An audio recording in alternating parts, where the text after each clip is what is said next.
안녕하세요. 허브 경제TV입니다. 자, 오늘 볼 종목은요, SK바이오사이언스라는 종목을 좀 보도록 하겠습니다. 일단 노바백스가 결국 승인이 나오기는 했습니다. 예, 승인이 나오고 코로나 백신 개발은 SK바이오사이언스가 한다. 이렇게 좀 보시면 되겠고, 국내 생산에서 국내 공급 이렇게 좀 진행을 하는 부분이죠. 이게 조금 원래대로라면 2021년에 계약이 다시 한번 갱신이 되면서 2022년까지 좀 연장이 됐는데, 계약이 갱신이 되면서 SK바이오사이언스에서는 추가적으로 더 벌 수 있는 어떤 부분들이 좀 마련이 됐다라고 좀 보시면 될 것 같아요. 그래서 미국 노바백스 개발한 코로나19 백신의 위탁 생산을 한 SK바이오사이언스가 일단은 지난해 11월 15일 날 식약처에 품목 허가를 했었다라고 좀 보시면 될 것 같고, 이런 부분에 대해서 한국에서 독자 생산 공급할 수 있게 됐다라고 보시면 됩니다. 그동안에 조금 진행을 했었던 부분들도 많이 있었는데요. 뉴백소비드라는 부분이 있었습니다. 그래서 요것들로 지금 원액이라든지 이런 부분으로 좀 진행이 되는 거다라고 좀 보시면 됩니다. 그래서 합성 항원 방식의 코로나19 백신의 품목 허가를 받기에는 뉴백소비드가 최초고요. 합성 항원은 인플루엔자라든지 비형 간염 등 기존 백신에서 장기간 활용됐던 방식이고요. SK바이오사이언스 측에서 안정성과 유효성을 입증받는 것이 특징이다. 그래서 SK바이오사이언스는 향후 국가 출하 승인을 거친 뒤에 정부와 합의해서 신속하게 뉴백소비드를 공급할 계획이다라고 좀 보시면 됩니다. 일단은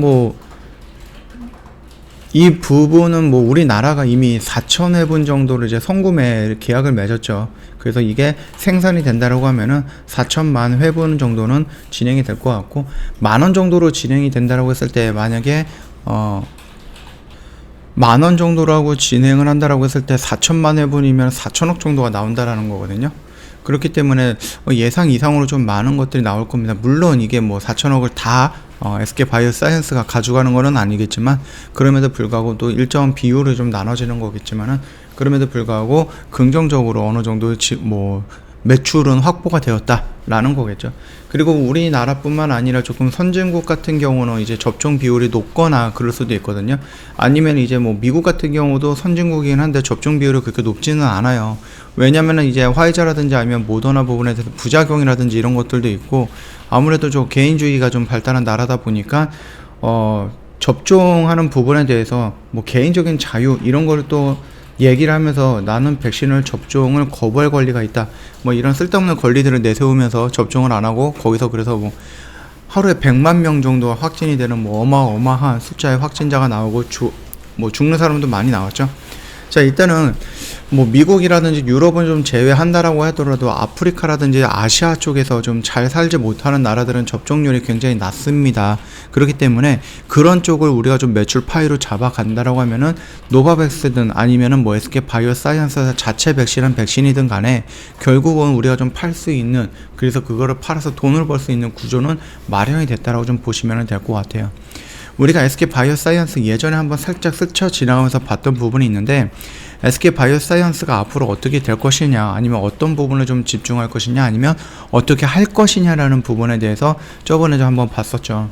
백신 사업 같은 경우는요, 조금 계속해서 확대를 하는, 백신 쪽에서 확대를 하는, 그뿐만 아니라 사업 영역도 확장을 하는 유관 쪽입니다. 그래서 지금 갖고 있는 부분들도 계속 활용을 하면서 사업 확장을 한다라고 좀 봐주시면 될 것 같아요. 그래서 백신 같은 경우는요, 안동 그 공장 부지에 보면은 1단계, 2단계, 3단계 이런 식으로 나눠가지고 계속해서 증설을 하게 될 겁니다. 그래서 지금 당장에서는 원액 생산 배양 슈트가 8개 있고요. 그리고 또 셀뱅크가 1개 정도가 있는데, 그래서 완제 생산이라든지 이런 부분들도 진행이 되겠죠. 근데 여기서 증축을 해갖고요, 원액이라든지 완제라든지 이런 부분의 생산 시설을 증설을 한다라는 겁니다. 요거 같은 경우는 2023년 말입니다. 그래서 내년이죠. 내년 정도가 되면 어느 정도 증설이 될 거고, 그렇게 된다고 하면은 조금 더 많은 것들을 생산할 수 있는 부분이니까 긍정적으로 우리가 생각을 해봐도 되겠죠. 그리고 2단계 쪽으로 간다라고 했을 때 지금의 3배 정도 확보할 수 있는 목표를 갖고 간다라고 합니다. 그래서 현 부지 대비 1.5배 정도를 추가적으로 확보할 건데, 원액 생산도 마찬가지고 완제 생산도 마찬가지고 추가로 필요한 시설 같은 것도 다 집어넣겠다라는 겁니다.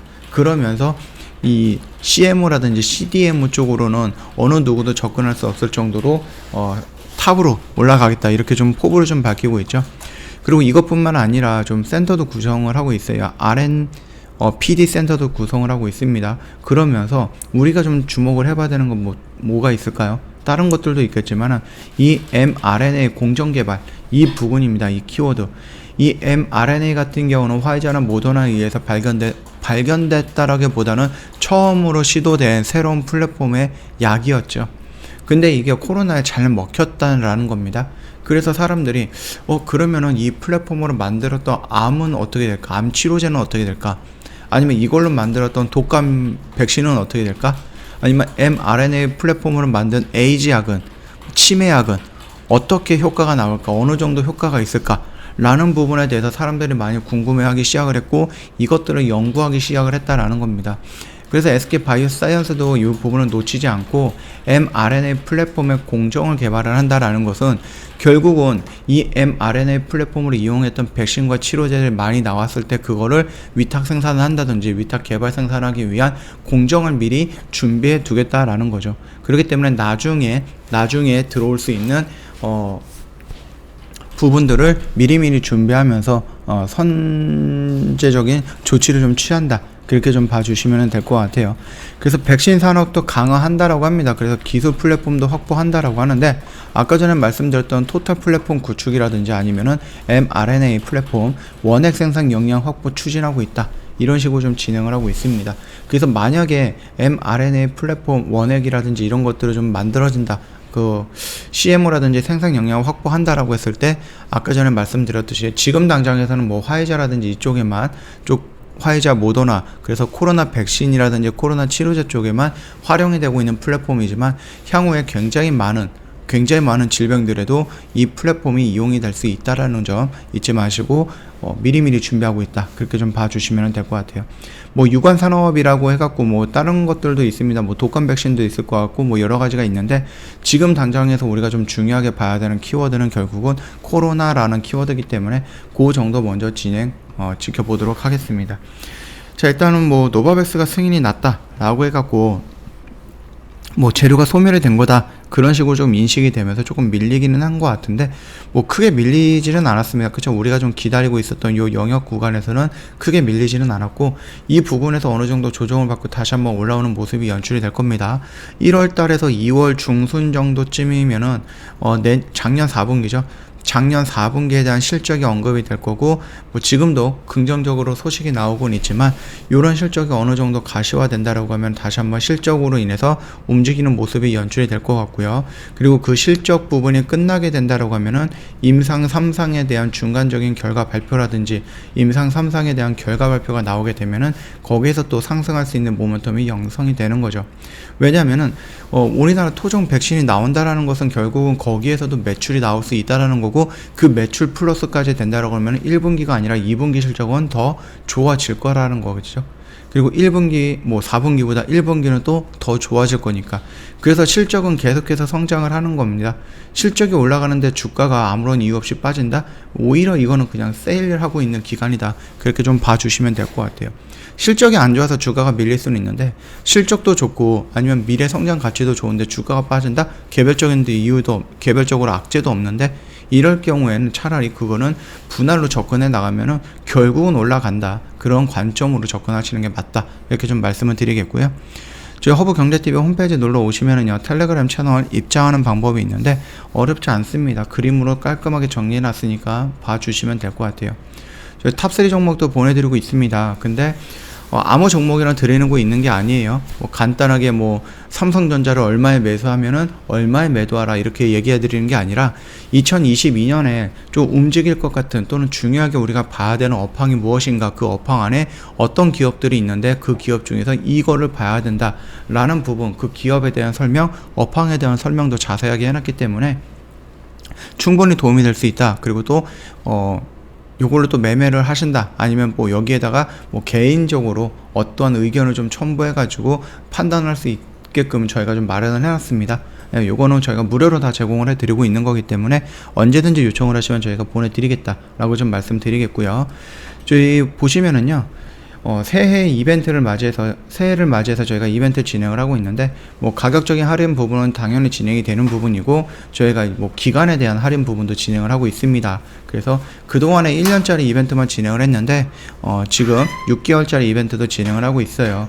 혹시라도 1년이라는 시간이 너무 길어가지고 좀 부담이 되거나 걱정이 돼서 접근을 못하셨다, 고민을 하셨다 하시는 분들은 6개월짜리 이벤트라도 좀 보신 다음에 저희 허브경제TV 한번 경험을 해보시는 것도 괜찮다라고 좀 말씀을 드리겠고, 아까 전에 좀 말씀을 드렸는데 저희 오늘도 저희 방송반 5종목을 좀 매도를 했습니다.